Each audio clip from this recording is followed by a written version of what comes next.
Yeah, it doesn't do recording in progress because it records twice through two different things. Right, let me share my screen and go large. Right, so I want to talk about the fact that we don't just strength train by accident inside of Strong Her because what we've noticed is some of you guys, not all of you, a lot of you are incredible. You hit your sessions, you do everything within your power, but some of you guys, it's almost as if the strength training side can become a little bit optional. And we don't really want to fall into that. Yes, it's not the primary thing. If your goal is fat loss, that's still always going to be nutrition with a bit of steps thrown in. But there is very, very good reasoning as to why we do strength training. So I want to take you through why we actually do it. Why is it strength based? Why do we ask for a minimum of usually 3 sessions a week? How does it support you long term health and fitness as women?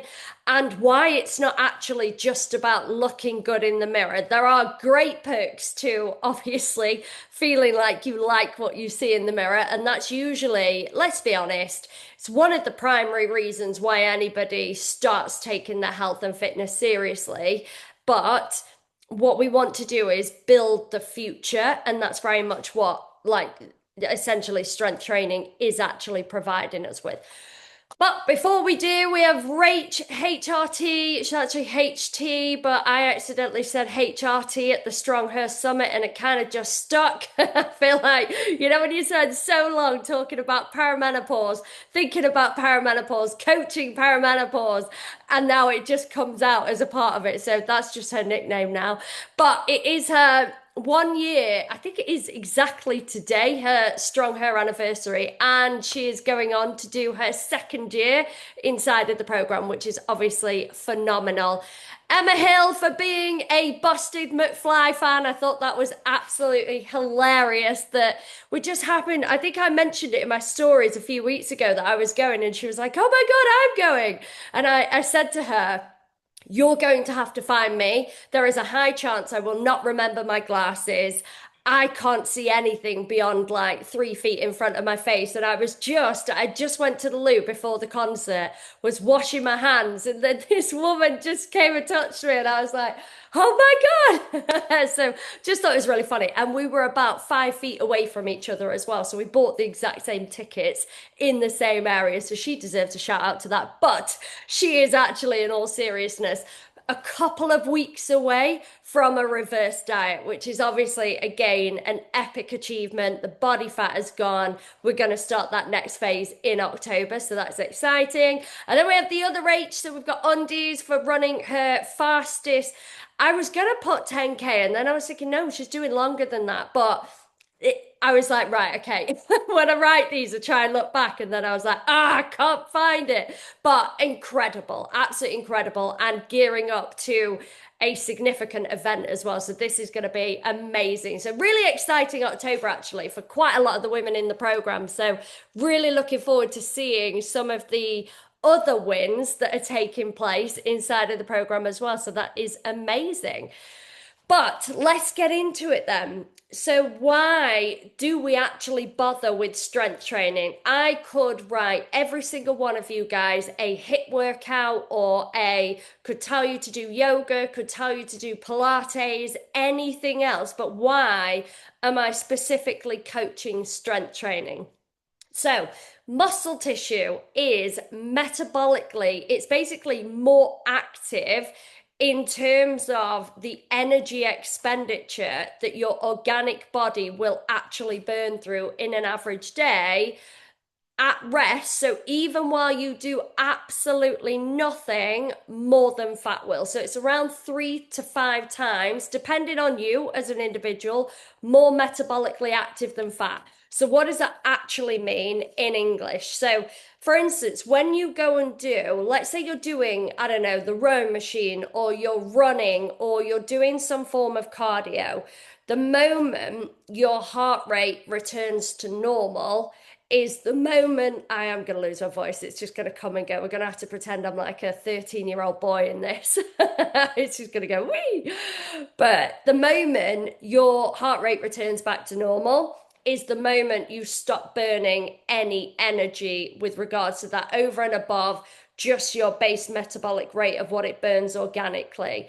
When you have significantly higher lean muscle mass, which is what we're building through the strength training side of things. And I'm talking about that lean muscle mass that you see. A lot of you guys will have experienced that where you can start to flex, you see different muscles actually appearing in your physique. When we have that, it is still continuously burning. It will spike when we're actually training, of course, because we are pushing ourselves more actively, but then it continues to burn more energy even while you're doing absolutely nothing. So it doesn't slow down like the cardio piece does, even when we're not exercising. So even when you go to sleep at night, the more muscle you've got on your physique, the more calories essentially that you burn. This is why in the reverse diet phase. So a lot of you guys will have come into this program because you feel like you've put body fat on and you feel like, right, okay, well, how is that happening? This, that, and the other. 9 times out of 10, it obviously comes down to being quite sedentary as corporate women. But what it also is that you've not been strength training or you've not been doing it properly, following a structured program. So you don't have a high level of muscle on your physique. Once we go through the phases of building that and then you reverse diet, I can guarantee you your new metabolism and the new rate of your BMR, all of this, it will be higher, which essentially buys you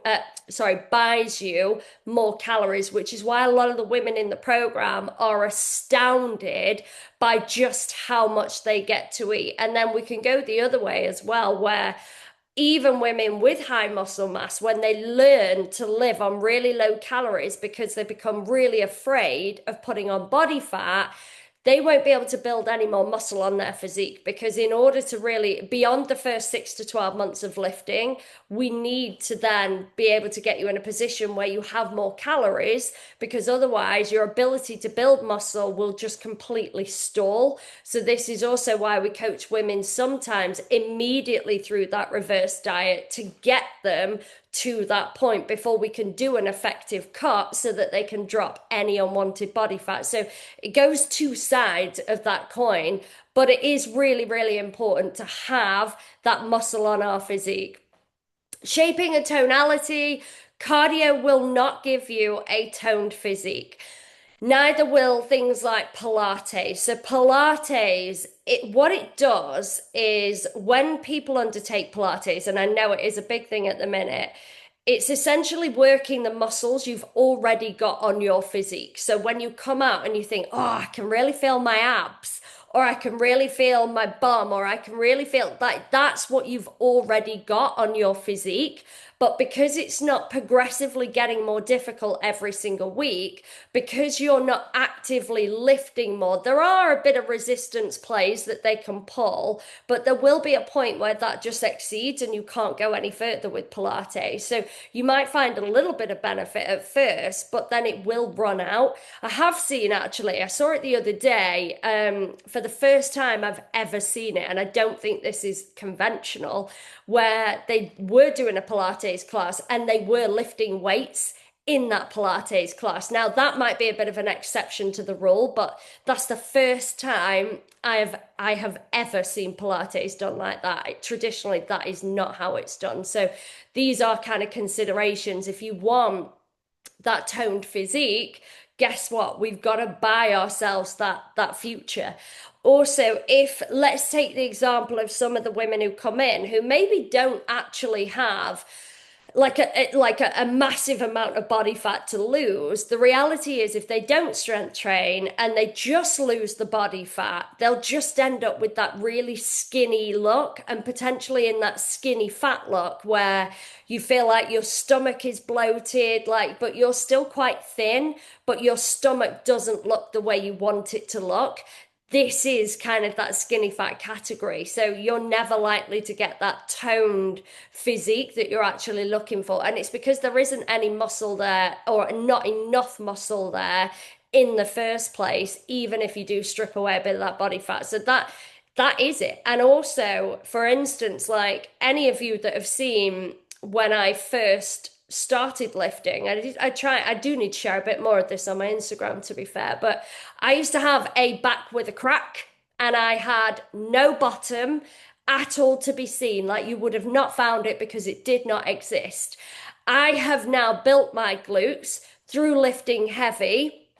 And to be fair, going into a surplus, so this is a consideration for some of you guys who want to drop the body fat, reverse out of the program, and then you actually want to build a little bit more curves in some of the places. Muscle does like food, so therefore that is a consideration where we just edge you into a slight caloric surplus so that you can build out the parts of your physique like I've done over many years. This will actually be the first year I'm not going to bother with a bulk. I'm just going to sit around 60 kg. It's kind of my happy place, give or take a kilo or so, but I'm just going to stay there because I've built the physique that I actually want to. And now, obviously, I'm more about flexibility. I want, like in cheerleading, I want to be able to push myself in some of those places. So I don't feel like I need to build glutes anymore. I don't need to do any of those bits. I'm really happy with what I've created. But I did have to create that in the first place. And I'm pretty sure my arse alone probably burns about 1,000 calories a day. Biggest muscle on your frame. Do you know what I mean? If we can build that bad boy out, you are going to have a lot more calories to play with.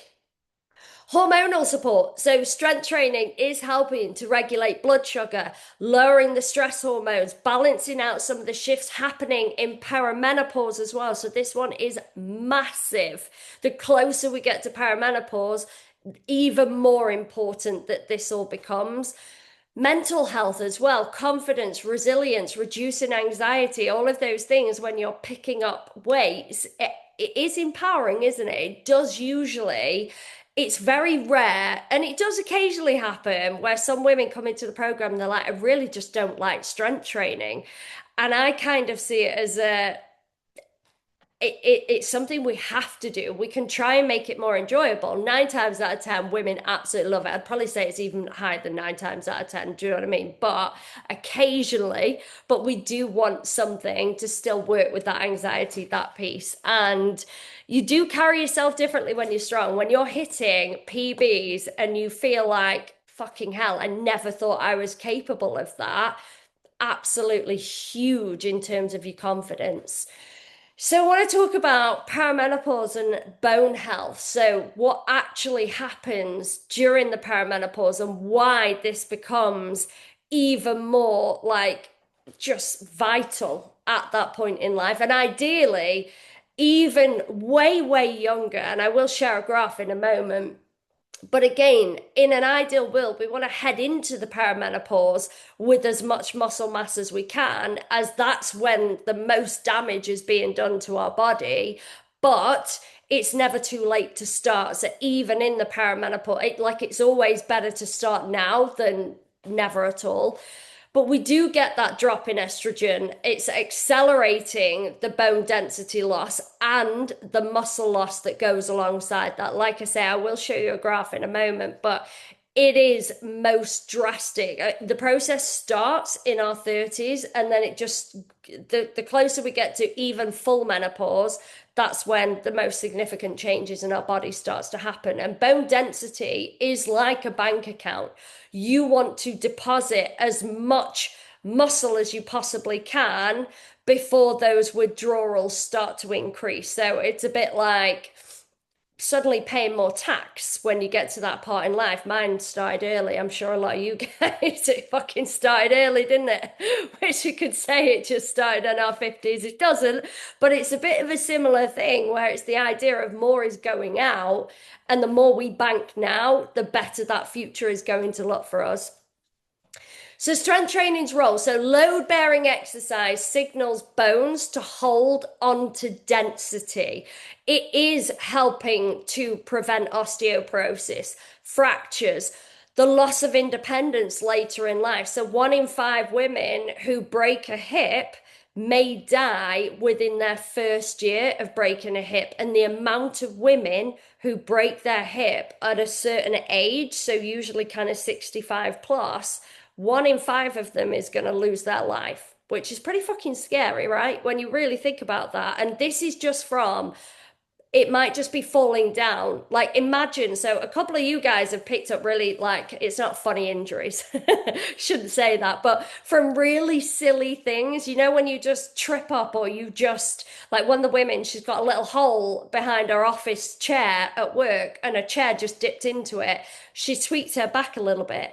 Imagine in another 20 years' time how your body would react to those kind of injuries. And they're really small things if you don't do something about that now.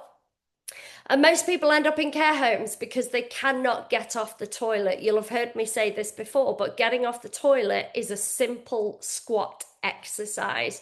You pretty much can't get more straightforward as two things. So we don't want to be doing that. Although me and my best friend, my girlfriends, we actually we have a vision one day that all three of us are going to end up in care, like the same care home. We're going to cause absolute havoc, and we're just going to go around the care home pissing in plant pots and just deliberately causing havoc. Shouldn't really be something you aspire towards, but there you go.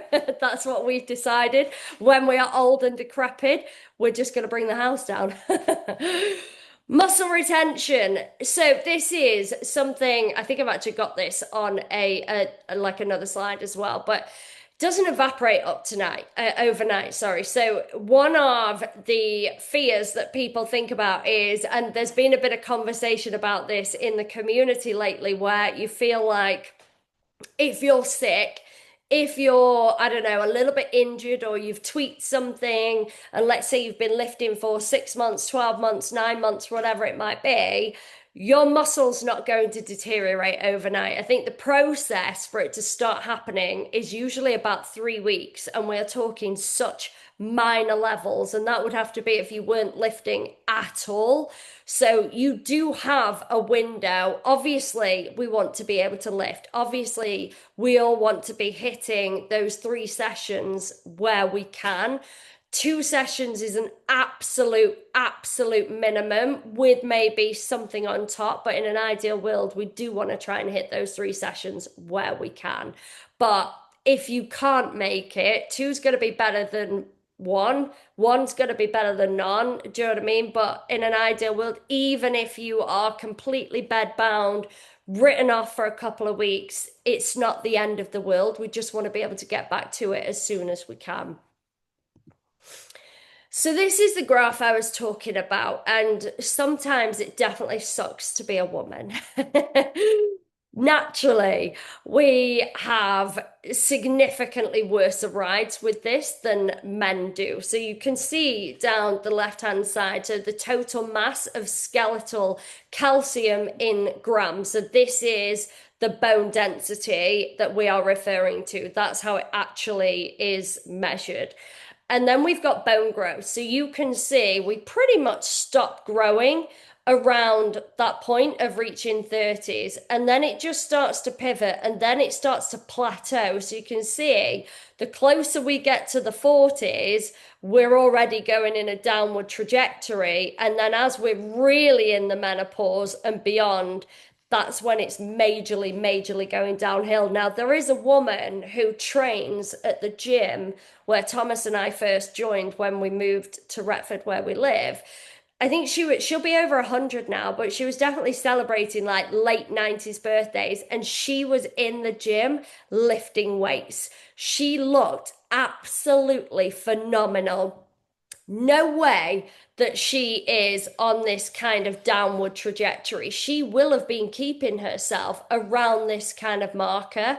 But as you can see, it does start to peter off a little bit for men.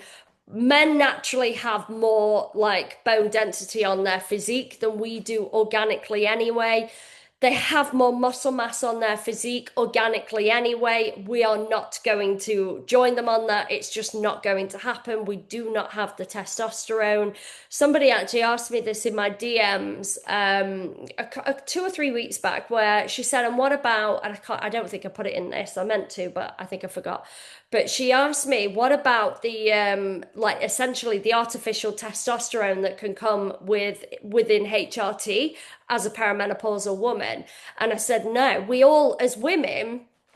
In our cycle, so if you take an organic 28-day cycle, around the middle point where the egg is actually about to be released, that's actually the point where a woman actually organically releases a little bit of testosterone. So we all have testosterone as women, just nowhere near the volumes of men.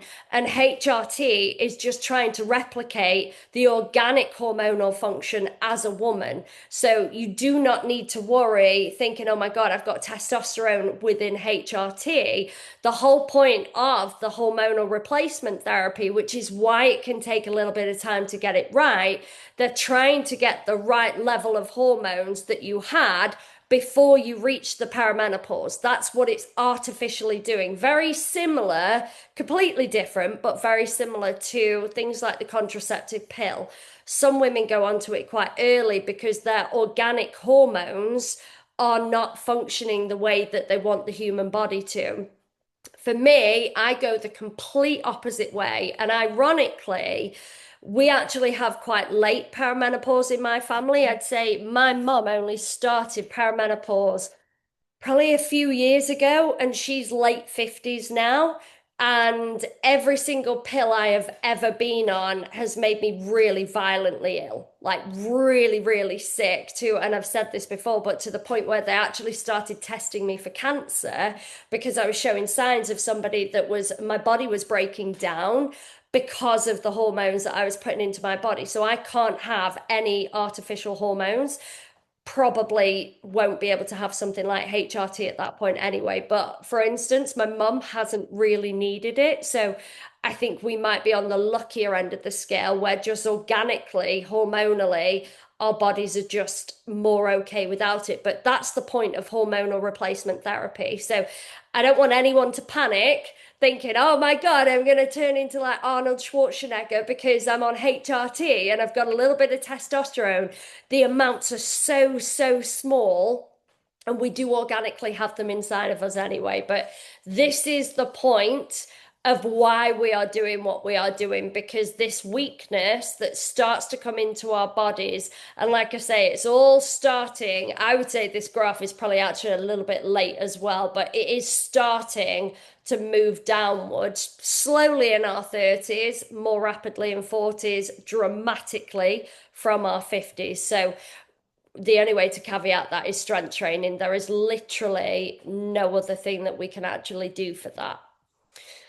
So, 3 sessions or more a week, and why we actually do that with what is called progressive overload. So, progressive overload is essentially the increasing of the weight, the reps, or the intensity over time. Essentially, we are telling the body you need to essentially get stronger. We are making it a little bit harder every single week, but this is also why we want to follow a structured program and not just wing it every single week. If we keep changing the exercises too quickly, you're not actually going to see the benefits. This is also why we do things like the quarter reps, the half reps, the paused reps, all of the above, like the slow eccentrics, all of that starts to come into play. The further you get through the program, the more of that you will see introduced. Also the triceps, like the 6, 12, 25 method, the wave loads, like we're always trying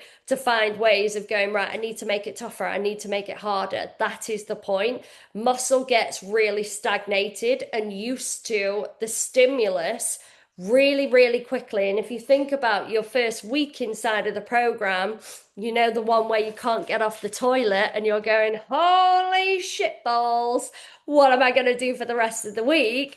But then actually your second week, you go, I'm not feeling it quite as much as I did last week. That is the point. We don't want to be crippling ourselves in the gym to the point where we can't then do the next sessions, but we do want to be suitably stimulated. Now, some muscle groups are so small. If we take things like lat raises as an example, we are working the smallest side muscle in our shoulders. We're not going to be able to go from 3 kilos, 4 kilos, 5 kilos, 6 kilos. Like, it's just not going to happen. It might take you 12 months to go from 3 to 6 kilograms in that one exercise. So some of them are a lot harder than others. This is again why we'll try and do pauses, quarter reps. We might pivot between things like the cable machines if you're in the gym, different bits of pivot. So we'll try and make the stimulus that bit harder where we can.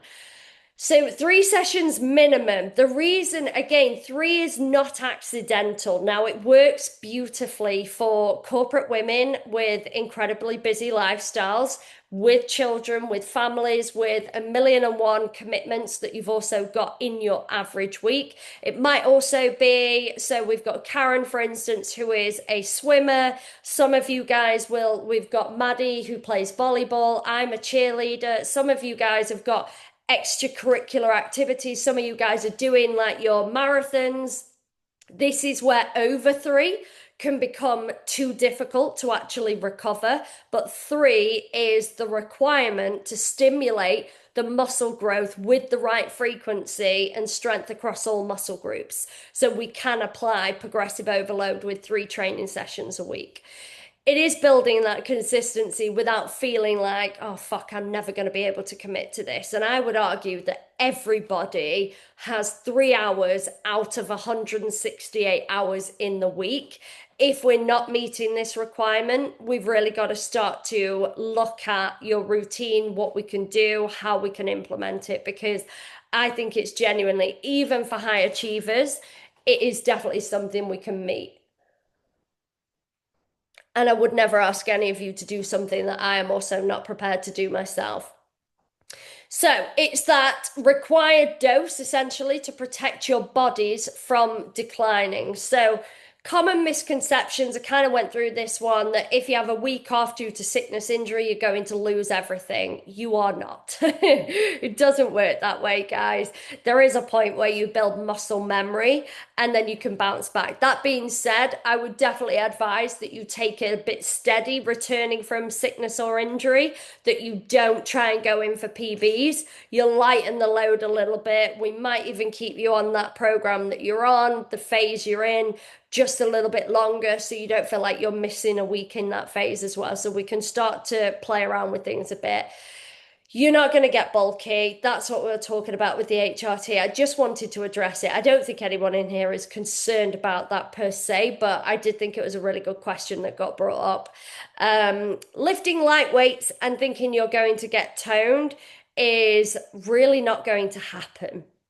If you lift the same weights every week, thinking that that is enough to build muscle, unfortunately, it's not. You are doing yourself an injustice. So we are going to be pulling you up on that we are expecting things. And even if you can't increase the weight, try and aim 1 extra rep is still progressive overload. You will see it in your apps when it is telling you, and we see the volume our side as well. And I am looking for that to make sure somewhere that volume is progressing. And we're going to keep pushing you on that just to make sure it's happening.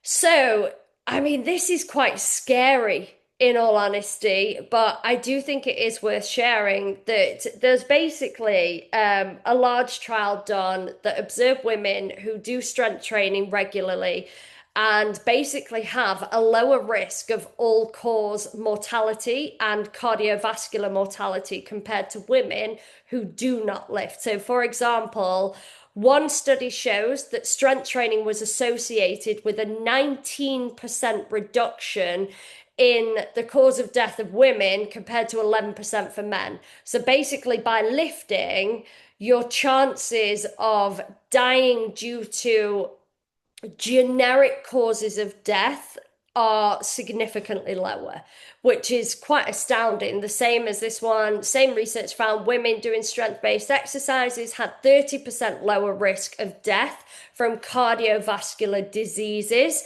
compared to women who did none. So you are making your heart health as good as it can possibly be through strength training. So even the cardiovascular side of things, which you never really think about, you think cardio does the cardio side, which in large it does, but strength training is also doing cardio at the same time as well as doing the muscle piece. It's still getting your blood pumping around your body. It is still doing that as well. The paper also noted that women achieve those benefits with smaller amounts of exercise than men. So, again, we're talking about we do not need to train every single day of the week in order to bring our mortality chances like into a better place, essentially. And a secondary source summarized that among 400,000 people, women doing strength training 2 to 3 times a week had 30% lower risk of death from heart diseases than women who didn't. So you are potentially actually increasing your lifespan.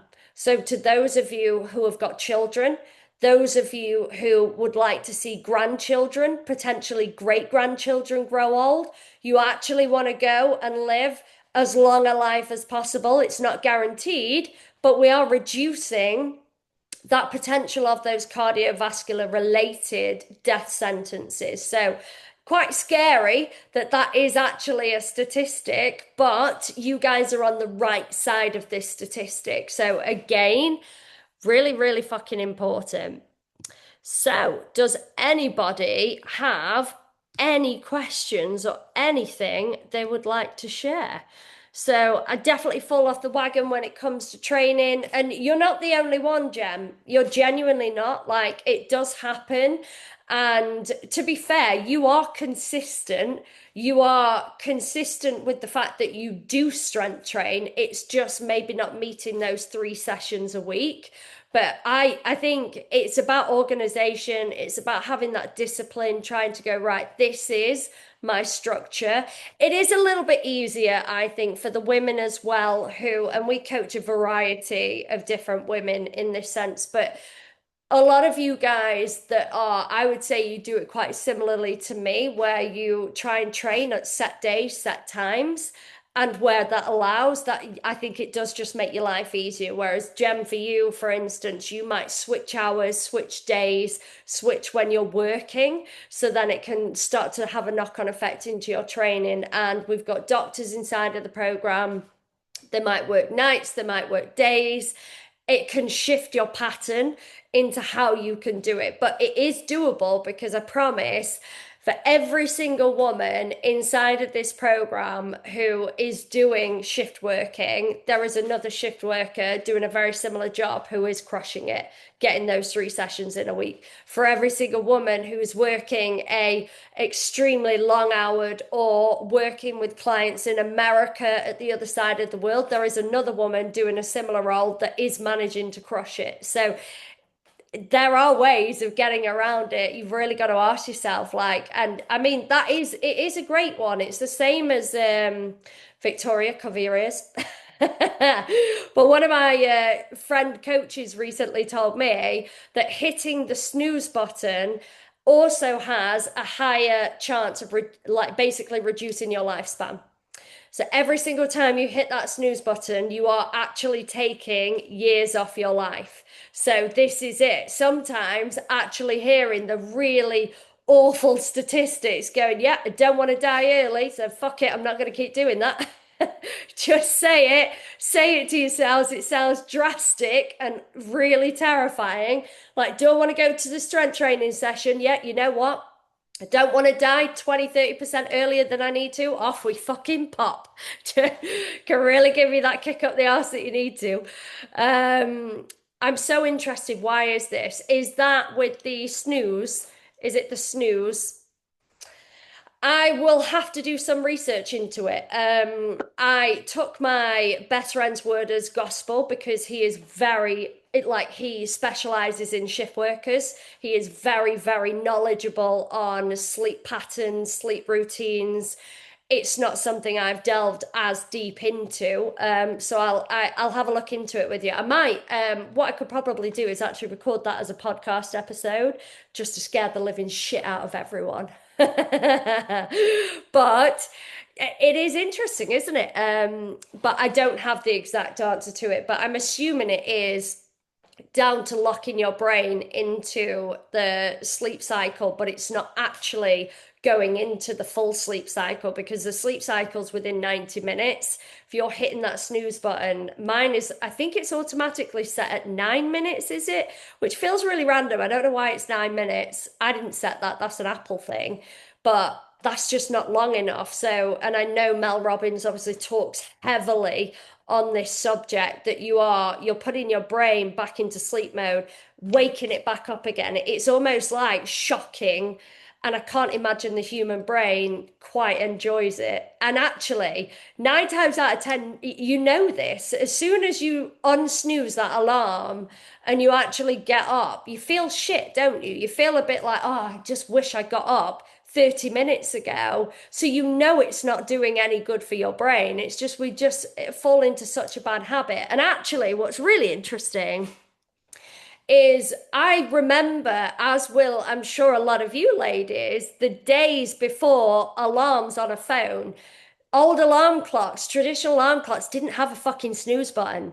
This is a new thing within the last, what, 10, 15 years? How long? I think I got my first phone when I was 17, I believe, maybe 16, but I didn't even use it because we didn't have credit. So no one else had credit. So no one used the phone. It's probably only when I reached, like, I don't know, 19 or so. I'm 36, do you know what I mean? So probably is more like 15 years that we've been using this snooze feature, whereas traditionally you had an alarm clock by your bed, or I had my mum come in and wake me up, and then it was like curtains open, you're getting up now, get ready for school. Do you know what I mean? That was what happened. You didn't fall back to sleep, you just got up. So we've moved into this world of hitting convenience, because that's what you're doing. Convenience, no, I'm going back to sleep. Right, this is convenient, I'm going back to sleep. If you actually turn off the function of being able to snooze, assuming you can. I actually don't know whether you can or not, but I'm assuming you can turn off the function of snooze, and then you've got to fucking get up, because unless you're going to sit there rechanging your alarm, which is going to put you into a wake state anyway, so you're probably defeating the object, but there you go. I only hit it twice now, so not full on hour anymore. I'll work out how many hours you're still taking off your life. I don't know if it gets worse. I'm assuming it still does, but that's progress. We're still making progress, and I will take that because I know it used to be a lot more severe. You're showing your age. Yes, we're in good company here. Snooze buttons were available on the clock radios back in the olden days. Right. Okay. So I see, I had a Disney alarm clock where it had that like the bell thing, and I don't think that had that function. I think you just had to bop it on the noggin and away you went about your day. But I can imagine, yeah, back in the back in the day they might have done, but this is it. Yeah, they didn't, did they? Like you had one as well, Pippa, and they just didn't. It was just like that thing, and you just and that was it. You had to get up.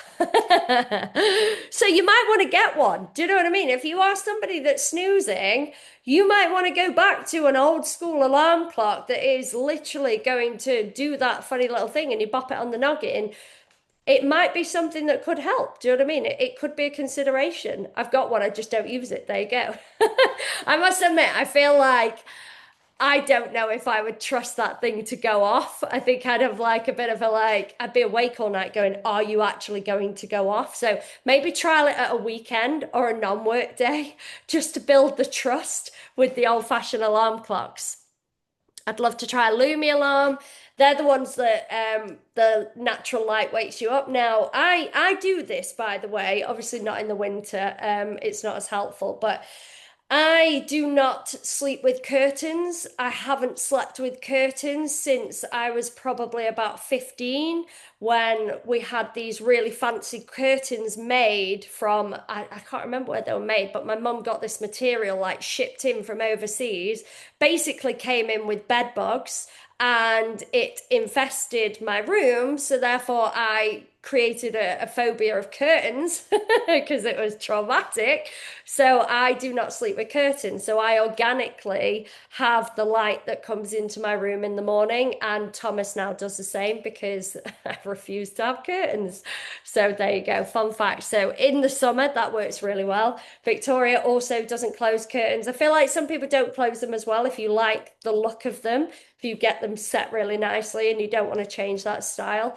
But that is one trick. Obviously, it's not so great in the UK in the winter months when the clocks will be going, wait, spring forward, fall back. They will be going backwards very soon, I think. I think it's at the end of October. So something to look forward to. Do we get an extra night's sleep? I think we do, don't we? We get an hour. Do we get an hour? Yes, there you go. You don't need to hit the snooze button that day because we're all going to get an extra hour in bed. Although, if you work for yourself, you've got no idea what day of the week it is, and no idea. We don't watch the news, so never know when the clocks change anyway. We just kind of realize the next day. 3 weeks on Saturday. Ah, the day you get married. Does that mean you get an extra hour? That on your wedding night, is that how that'll work? When you go to sleep, you get an extra, there you go, extracurricular activity in that hour, Joe. You might be like, no, I'm going to fucking bed. I'm making the most of that hour in bed. Right. Does anyone, before my voice evaporates altogether, does anybody have any questions, anything that they want to go through at all while you've got me?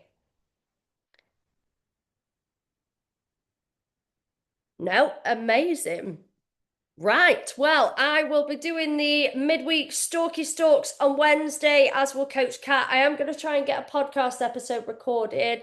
I will do some really good research into the snooze button as well, see if I can cover that one off. And then you can listen back to it as you wish. And then Friday, Thursday into Friday, obviously check-ins. Please do them. They are really, really useful. And obviously, it's great for us to see your progress. But if anybody feels like they need any extra support, obviously, please do reach out as and when you need to. No such thing as a stupid question. That stands. But well done, all of you legends, for showing up for yourselves. Have an incredible week. And we will be in touch with you all very soon. Mwah. Bye.